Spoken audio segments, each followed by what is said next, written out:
Hola chicos, mi nombre es Laura Peña y junto a mis compañeros Laura Lora y Alejandro Pérez les vamos a explicar un tema súper interesante que es movimientos entre dimensiones. Buenas, mi nombre es Alejandro Pérez, matrícula 210333 y con mis compañeros el día de hoy estaremos explicando acerca del movimiento en dos y tres dimensiones. Iniciaremos explicando acerca de la velocidad instantánea. ¿Y qué es esto? Bueno, no es más que la velocidad de un objeto en un instante de tiempo particular. Se obtiene tomando el límite de la velocidad media a medida que el intervalo del tiempo se aproxima a cero. O en otras palabras, es la derivada de la función de posición con respecto al tiempo. Esta, Estos detalles son importantes de aprender ya que nos ayudarán a diferenciarla de la aceleración y poder comprender su definición mejor. Este concepto es crucial porque un objeto puede tener una velocidad media de cero si regresa a su punto de partida, pero su velocidad instantánea rara vez será cero a lo largo de su trayectoria. La aceleración instantánea. La aceleración instantánea es la medida de cómo la velocidad de un objeto cambia en un momento específico. Esta representa la tasa de cambio de la velocidad instantánea de un objeto en un instante de tiempo. Se obtiene tomando el límite de la aceleración media a medida que el intervalo de tiempo se va aproximando a cero, parecido al caso de la velocidad instantánea. Pero tenemos la diferencia que aquí, en vez de trabajar con la función de posición, estamos trabajando con la función de velocidad. Y a trabajar con esto, sí, simplemente tenemos que aplicar una derivada. Pero también existe otra manera de hallarlo que si nos dan una función de posición, simplemente tenemos que aplicar dos derivadas a esa función para poder hallar la aceleración instantánea. Esto es importante saberlo ya que nos dice si un objeto está aumentando o disminuyendo su rapidez y si está cambiando la dirección de su movimiento.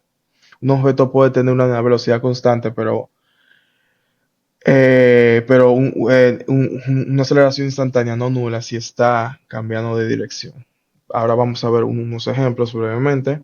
Tenemos aquí a mano izquierda para hallar la velocidad instantánea de un automóvil en un tiempo de 2 segundos. Tenemos aquí que nos dieron la función de posición en base al tiempo, simplemente tenemos que aplicar una derivada, como lo podemos ver aquí abajo, y después evaluarla en el tiempo que nos están pidiendo, lo que nos dará el resultado.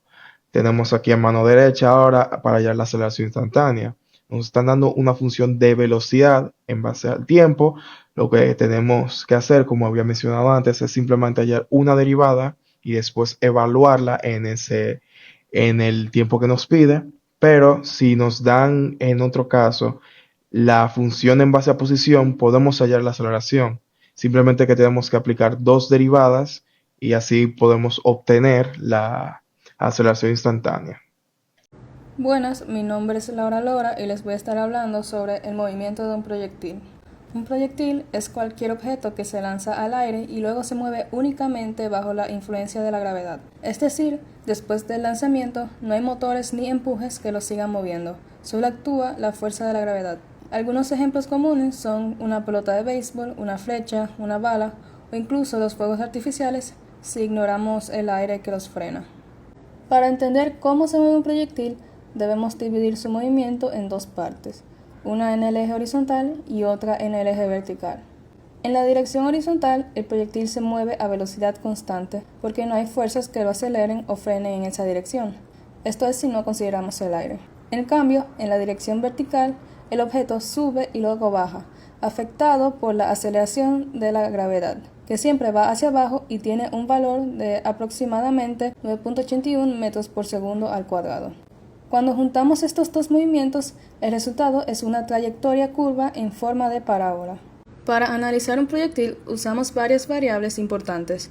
Entre esas tenemos la velocidad inicial del objeto, el ángulo con el que se lanza y la gravedad. Esa velocidad inicial se divide en dos partes, una parte horizontal y una parte vertical. Estas fórmulas vienen del uso de funciones trigonométricas, ya que el ángulo de lanzamiento forma un triángulo con los dos ejes. ¿Qué pasa en cada movimiento de recorrido? Al principio, cuando el proyectil es lanzado, sube y va perdiendo velocidad vertical poco a poco por efecto de la gravedad. En el punto más alto de su trayectoria, su velocidad vertical es cero. Después, empieza a caer y la velocidad vertical aumenta, también por la gravedad. Durante todo ese tiempo, su velocidad horizontal no cambia, porque no hay aceleración en esa dirección. Así que, aunque parece que el proyectil se mueve en una curva complicada, en realidad está haciendo dos movimientos simples al mismo tiempo, uno recto y constante y otro acelerado hacia abajo. Ahora les voy a enseñar un ejemplo que está relacionado con el tema. Se puede ver cómo dice que un tenista golpea una pelota a una velocidad de 30 metros por segundo de un ángulo de 45 grados con respecto a la horizontal. La pelota es atrapada por un espectador que está a 10 metros de altura respecto al punto donde fue golpeada. Entonces, lo que nos pide calcular es cuánto tiempo tarda la pelota en llegar al espectador. Lo primero que debemos de hacer es descomponer la velocidad inicial. Se puede ver como la velocidad inicial horizontal da 21.2 metros por segundo y la velocidad inicial vertical da 21.2 metros por segundo. Luego, debemos utilizar la ecuación de posición vertical para poder despejar el tiempo y así poder encontrar su valor.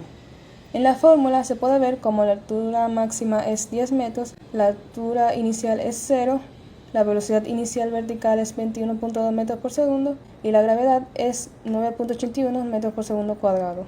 Después de reemplazar los valores en la fórmula y despejar t, nosotros reordenamos y nos queda una ecuación que podemos resolver por la fórmula cuadrática. Entonces, después de utilizar esta fórmula para encontrar el tiempo, obtenemos dos soluciones. Una es 0.54 segundos y la otra es 3.78 segundos. Esto sucede porque en el movimiento de un proyectil, un objeto puede estar a una misma altura dos veces, una mientras sube y otra mientras baja. Como el espectador atrapa la pelota cuando va bajando, tomamos el tiempo mayor, que es 3.78 segundos. Buenas, mi nombre es Laura Peña y a mí me tocaría hablar sobre el movimiento circular uniforme, que esto ocurre cuando un objeto se mueve a lo largo de una circunferencia con una velocidad constante. Aunque la rapidez no cambia, la dirección del movimiento sí cambia constantemente, lo que significa que hay una aceleración centrípeta dirigida hacia el centro del círculo. Me gustaría agregar unas características sobre este tema, que es la trayectoria circular, donde el objeto se mueve en círculo, la rapidez constante, que la magnitud de la velocidad no cambia, aceleración centrípeta, que siempre apunta hacia el centro del círculo, la fuerza centrípeta, que causa que el objeto siga su trayectoria circular, el período, que es el tiempo en el que tarda en dar una vuelta completa, y la frecuencia, que es el número de vueltas por segundo. Aquí podemos ver unas fórmulas importantes que utilizaremos más adelante. El ejemplo trata de un carro que da vueltas en una pista circular con un radio de 2 metros y tarda 4 segundos en dar una vuelta completa. Pues ya tenemos los datos, radio de 2 metros y el tiempo es 4 segundos. Pues ahora vamos a calcular la aceleración centrípeta y la velocidad. Para calcular la velocidad vamos a utilizar la siguiente fórmula, que es velocidad 2pi por radio entre tiempo. Y pues lo que hacemos es sustituir velocidad igual a 2pi por 2, que es el radio, entre 4, que es el tiempo. Esto dará igual a 4pi entre 4. Esto nos da igual a pi. Que en otra forma podemos decir que la velocidad es 3.14 metros entre segundos. Y pues ya aquí tenemos nuestra velocidad. Para calcular la aceleración centrípeta utilizamos esta fórmula: AC, velocidad al cuadrado, entre radio. Y pues sustituimos aceleración centrípeta es igual a la velocidad 3.14 al cuadrado entre 2, que es el radio. Pues esto nos da 9.86 entre 2,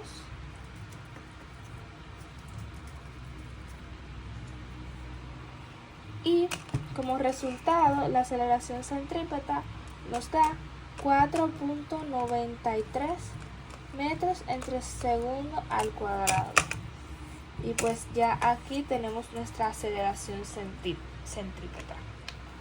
Y pues ya esto es todo. Muchísimas gracias por ver este video.